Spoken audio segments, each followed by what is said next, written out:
5월 13일 목요일 잠언 7장 1절로 9절 말씀. 내 아들아, 내 말을 지키며 내 계명을 간직하라. 내 계명을 지켜 살며 내 법을 내 눈동자처럼 지키라. 이것을 내 손가락에 매며 이것을 내 마음판에 새기라. 지혜에게 너는 내 누이라 하며 명철에게 너는 내 친족이라 하라. 그리하면 이것이 너를 지켜서 음녀에게 말로 호리는 이방 여인에게 빠지지 않게 하리라. 내가 내 집 들창으로 살창으로 내다보다가 어리석은 자 중에 젊은이 가운데 한 지혜 없는 자를 보았노라.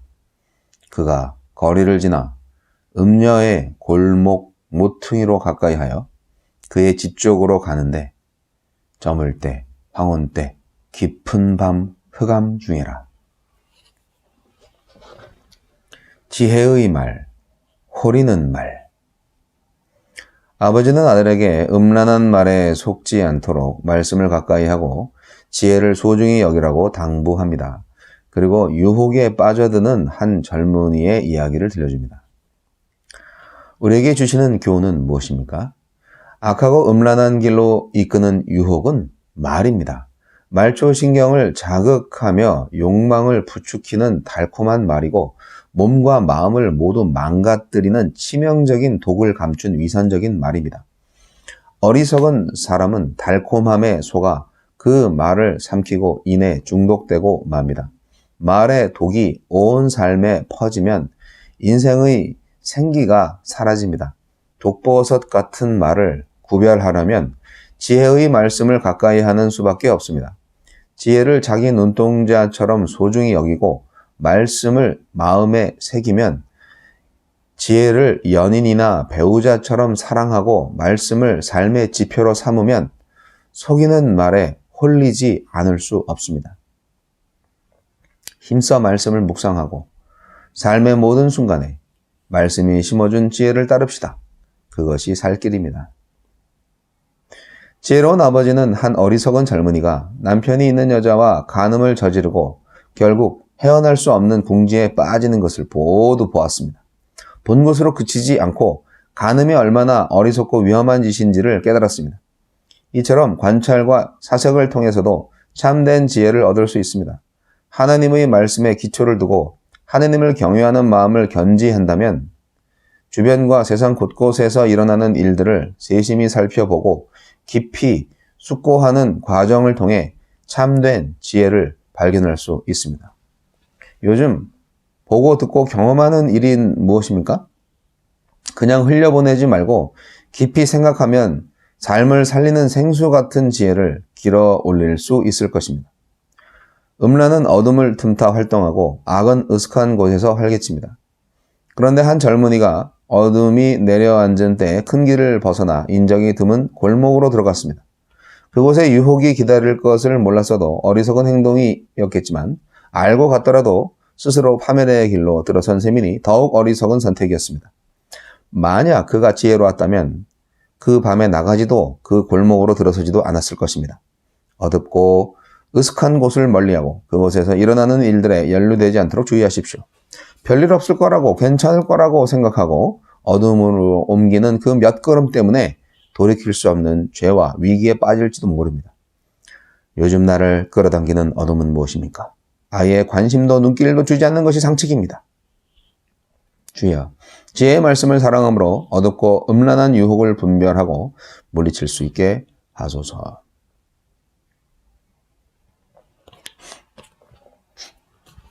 호리는 말, 이게 홀리는 말이겠죠? 네. 지혜의 말. 요즘 많이 쓰지 않는 말인데 호리는 말에 넘어가지 말아야 되겠습니다.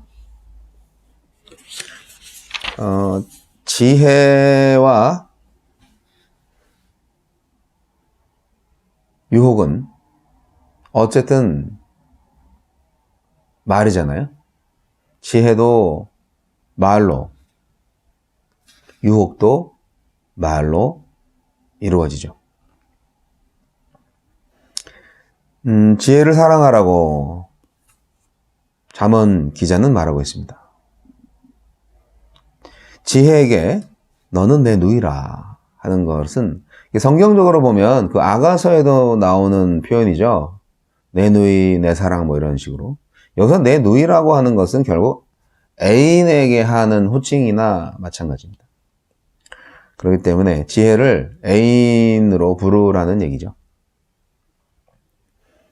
명철에게는 너는 내 친족이라 하라는 말씀도 마찬가지입니다. 친족, 그러니까 가족과 같은 명철을 그렇게 가까이 대하라는 거죠.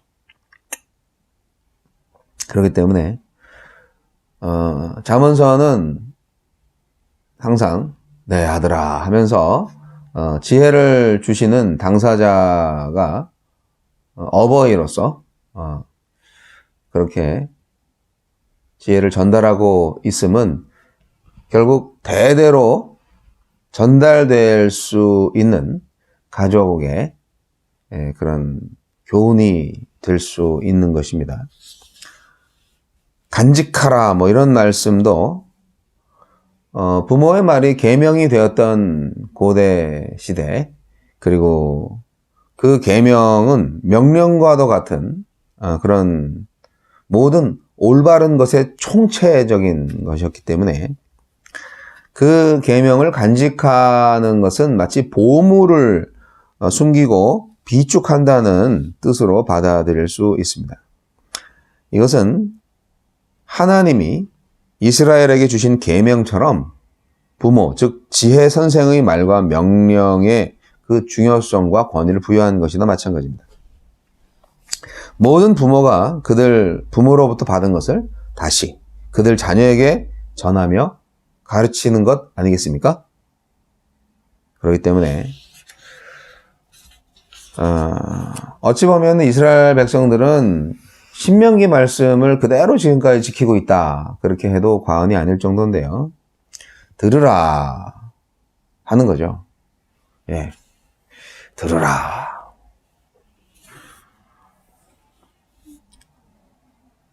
지혜를 누이로 인격화하고 그렇게 해서 음녀의 위험과 대비시키면서 지혜를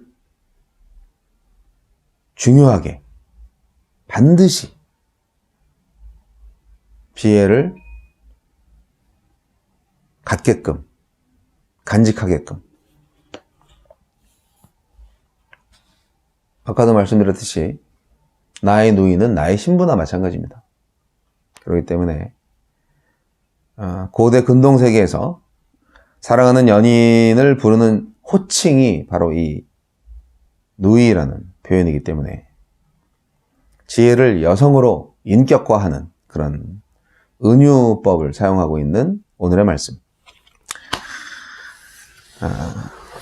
여러분, 밤을 사랑하는 젊은이들이 요즘 많죠. 저도 밤을 사랑합니다. 밤이 돼야 조용해지니까요. 하지만 진짜 조용한 때는 언제인지 아십니까? 새벽입니다. 새벽처럼 정신이 맑을 때가 없고 조용할 때가 없어요. 그런데 이 새벽을 소유하려면 일찍 자야 됩니다. 그래야 일찍 일어나죠. 그래서 밤을 사랑하는 사람들은 더 중요한 새벽을 놓치게 될 가능성이 높습니다. 새벽을 사랑하고 새벽을 깨우는 사람들이 사실 세상을 움직일 수 있습니다. 여러분, 음녀에게서 지키십시오. 몸과 마음을. 어제도 말씀드렸지만 여성분들은 음란으로부터 여러분의 마음과 몸을 지키시기 바랍니다. 가지 말아야 할 길에 들어선 지혜 없는 젊은이를 보고 있습니다. 잠언 기자는. 의지와 판단력이 부족한 그 젊은이가 그릇된 장소로 들어가는 시간이 언제입니까? 밤중, 저물 때, 황혼 때, 깊은 밤, 흑암 중이란 그런 시간입니다. 땅거미 지는 시간, 황혼역에서 밤의 눈으로 들어가는 암흑의 시간, 네, 그 시간을 조심하셔야 됩니다.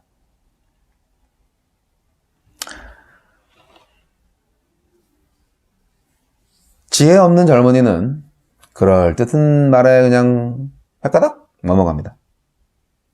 자기 힘을 믿는 거죠. 난 괜찮아. 내가 다 판단할 수 있어. 그 생각하는 것 자체가 지혜가 없는 거죠.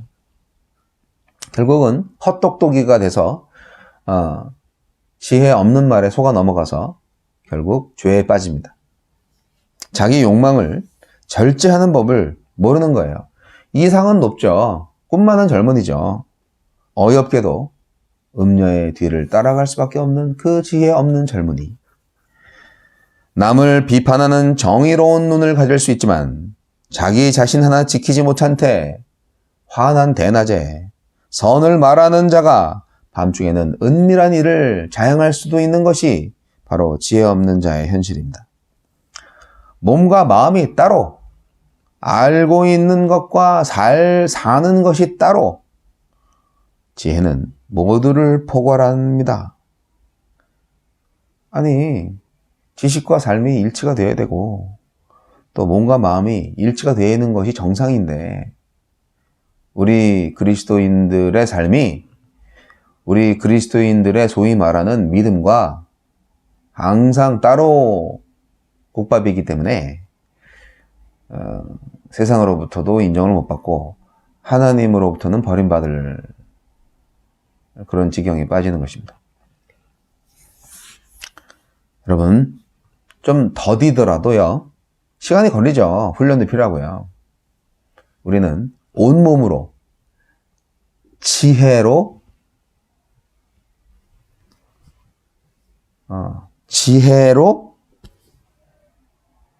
정말 필요한, 정말 쓸만한 연장이 되어야 합니다. 내 몸이 지혜의 연장이 되어야 합니다.